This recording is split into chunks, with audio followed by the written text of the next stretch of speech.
자, 고3 18년 7월 학평 예술지문의 2점짜리 보기 문제. 일단은 문제만 보고 생각할 수 있는 걸 최대한 생각해 볼게요.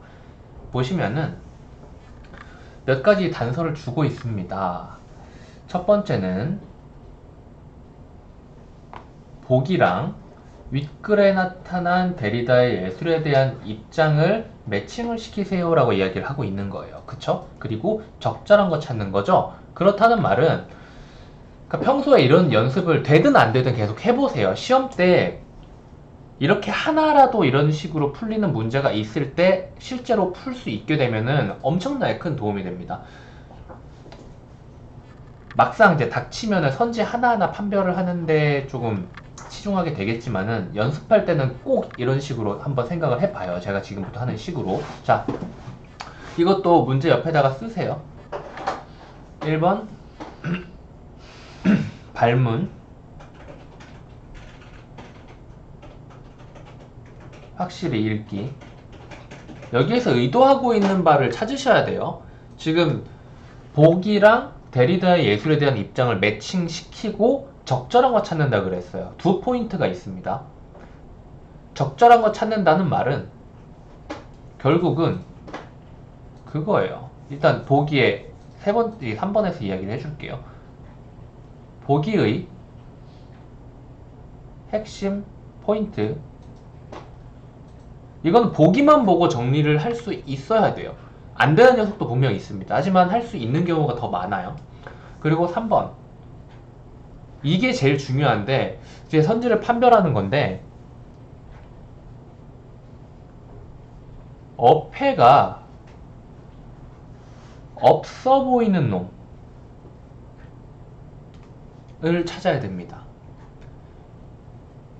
이게 같은 말로 하면은 뉘앙스가 비슷한 놈을 찾으라는 말인데 왜 어폐가 없어 보이는 놈을 찾으라고 하냐면 슥 훑으면서 찾으셔야 되는 게 하나하나 꼼꼼하게 판별을 하다 보면은 이런 문제는 결국 미궁에 빠질 수밖에 없어요. 왜냐면은 4개 선지가 전부 다 틀린 말이고 이건 추론 문제이기 때문이에요.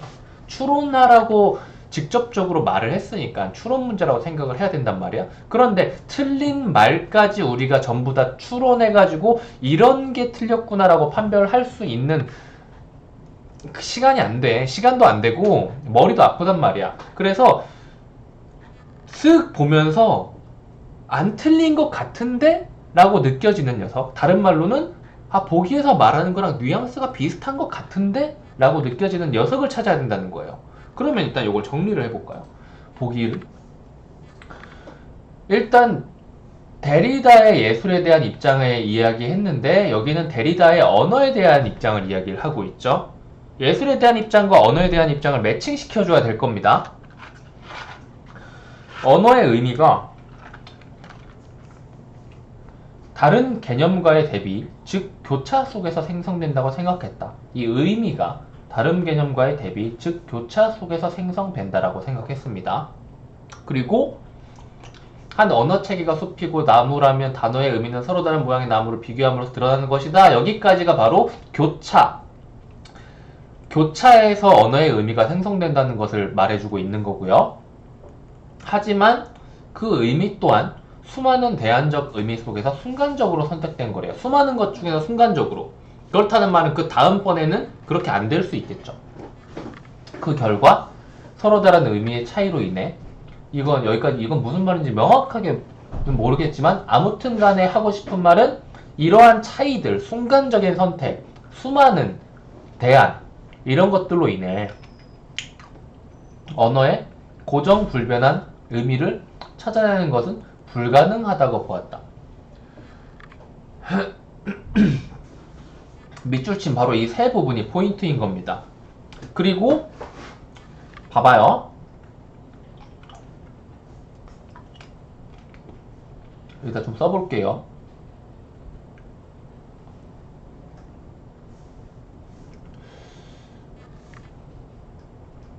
실제 시험에서는 절대로 쓰시면 안 됩니다.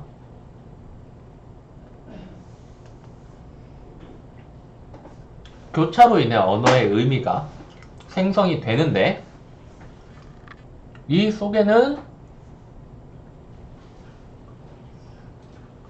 수많은 대안이 있었고요. 순간적인 선택이었습니다. 그래서 언어의 의미는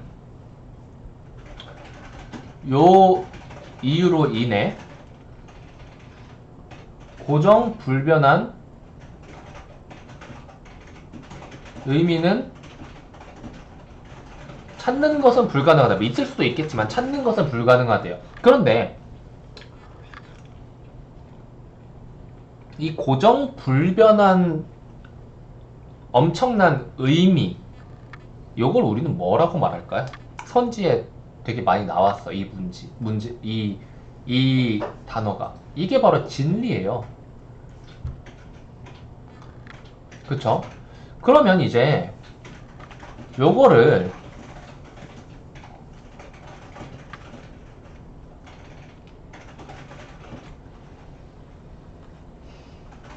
예술을 갖다가 대입을 해 볼 수 있을 것이다 라는 거예요. 그래서 슥 봐봐요.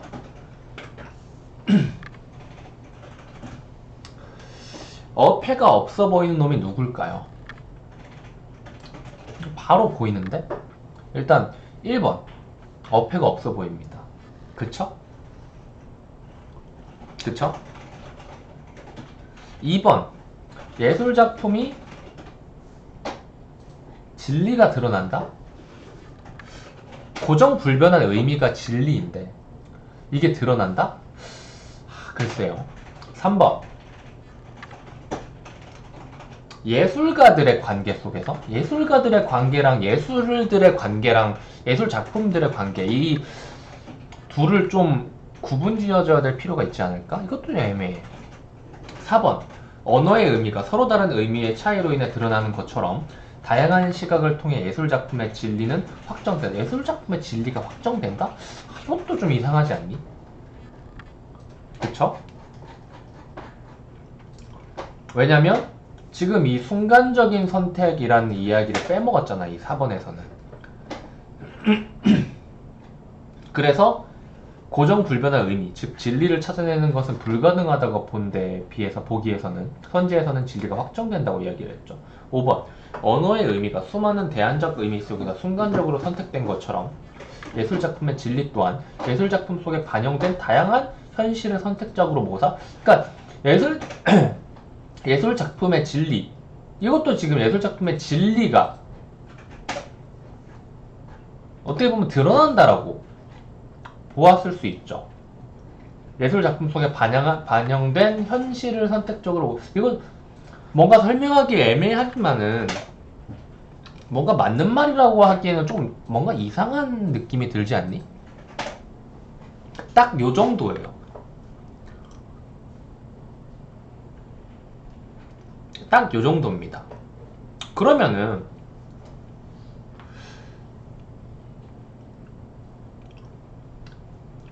일단은 1번이 가장 후보가 좀 제일 유력한 후보잖아요. 그쵸? 얘는 어폐가 없잖아. 지금 보기랑 똑같은 이야기를 하고 있죠. 1번 선지랑 보기에서 언어에 대한 이야기랑 똑같은 이야기를 하고 있죠. 나머지 애들은 다 진리가 확정된다. 그래서 얘만 진리가 물음표고 얘들은 진리가 확정된다는 식으로 이야기를 하고 있는 것 같아요. 그리고 보기에서 말하는 결론 역시도 고정불변한 의미를 찾아내는 것이 불가능하다라고 하는 거고, 결국은 요 녀석의 어폐가 없는 게 요 녀석이고 나머지 애들은 전부 다 어폐가 있다라고 볼 수 있겠죠. 그래서 일단 그래서 데리다의 생각을 이제 한번 봐볼까? 데리다는 여기서부터 있네요. 그래서 진리를 드러내는 데 있다고 생각하기 때문에 이거는 데리다가 이야기한 하이데거의 입장이 데리다의 입장이 아닙니다. 그쵸? 한편 두 사람의 해석에서 유사성을 읽어낸다. 두 사람 모두 어쩌고 저쩌고. 이 두 사람에 대해서 문제라고 생각한 이유는 뭐죠? 다양한 해석의 가능성을 배제하고 일정한 방향으로 나아갔다는 거예요. 이처럼 데리다는 예술작품의 진리는 작품 속의 결과 하나로 나타날 수 없다고 생각했다. 1번 선제가 맞네요. 그쵸? 더 읽어볼까요? 고흐의 작품이 하이데거를 만나 하나의 진리를 열어주듯이 또 다른 사람에게는 또 다른 진리를 열어줄 수가 있다. 이게 뭐죠? 수많은 의미 속에서 순간적으로 선택된 거죠. 따라서 데리다는 하이데거처럼 근원적 진리로의 회귀를 원하지 않는다. 근원적 진리가 뭐죠? 유일한 고정불변한 의미인 거죠. 원하지 않아요. 데리다는 예술작품이 열어주는 다양한 해석들과의 만남? 다양한 해석들과의 만남이구나. 예술작품들의 만남이 아니라 다양한 해석들과의 만남이구나. 이게 뭐죠?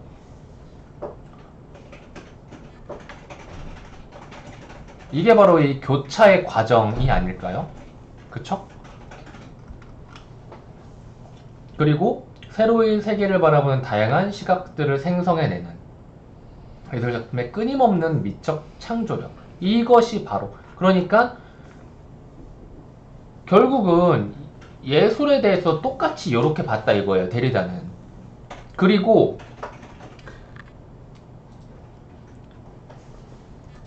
이 과정, 바로 요것 자체에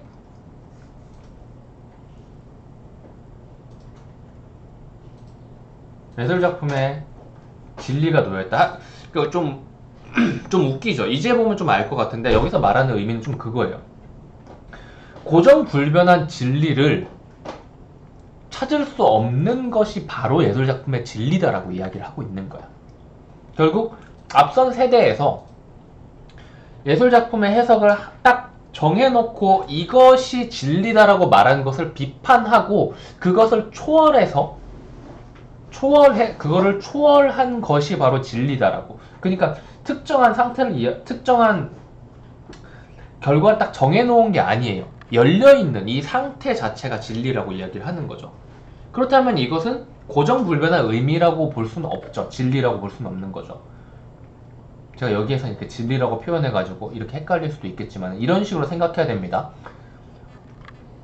앞선 세대에서 진리를 확정할 수 있었지만은 데리다는 그것이 아니다. 그것이 아닌 바로 요런 확정할 수 없는 이런 상태가 진리라고 본 거죠. 그리고 서로 진리라고 이야기하는 게 좀 다르죠.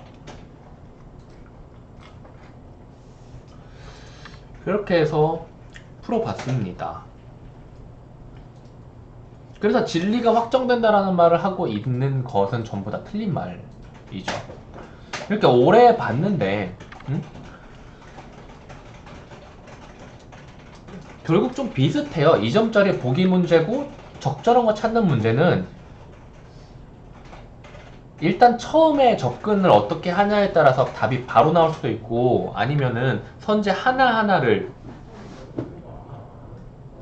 다 판별하고 결국 헷갈려가지고 틀릴 수도 있고. 이런 문제가 어려우면은 꼭 반드시 발문이랑 보기랑 선지 보고 정답 도출해내는 훈련을 해보세요. 안 나올 수도 있죠. 당연히 지문 보고 푸는 거니까 안 나올 수도 있지만은 나올 수도 있어요. 계속 머리를 굴려야 돼. 더 야무지게 생각할 수 있게. 얼마나 머리 잘 굴리느냐가 제일 중요합니다. 국어 시험에서는. 여기까지 할게요.